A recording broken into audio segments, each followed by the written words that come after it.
ফিলিস্তিনের এই অবস্থা দেখে আমাদের দুই চোখে পানি। ইসরায়েলকে ধ্বংস করার জন্য মাথা ভর্তি রাগ, দুইটা চোখ লাল হয়ে যাইতেছে। আমাদের ইচ্ছে করতেছে তাদের সাথে যুদ্ধের ময়দানে নামি, কিন্তু আমরা কিছু করতে পারতেছি না, আমাদের সামর্থ্য নেই বলে। যুদ্ধের ময়দানে যে যুদ্ধ করার সাহস আমাদের আছে, আমরা একদিন কাজকর্ম না করলে পরের দিন আমাদের পেট চলে না। এইরকম পরিস্থিতিতে থেকেও আমরা চাই তাদের পাশে দাঁড়াতে, কিন্তু এখানে শুধু সামর্থ্যর কথাগুলাই আসে। না আমরা হেঁটে ওইখানে যেতে পারবো, না আমাদের ফ্রিতে কেউ ওইখানে দিয়ে আসবে। সহজভাবে যুদ্ধের একটা ময়দান যদি খুলে দেওয়া হইতো, সেইখানে আমরা প্রতিটা মুসলমান ভাই হাজির থাকতাম। আমরা এমনিতে কত গুণা করি, কিন্তু শহীদের মৃত্যু যেহেতু এরকম ভাবেই হয়, তাহলে আমরা শহীদের মৃত্যুর জন্য এখানে যুদ্ধের ময়দানে যাইতাম।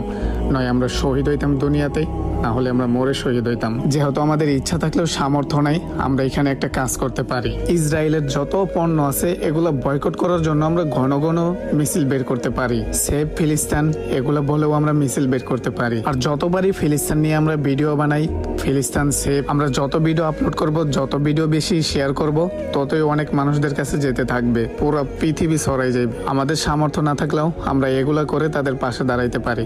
ইসরায়েলকে ধ্বংস করার জন্য সবাই এগুলো দেখে যেন খেপে যায় ইসরায়েলের উপর।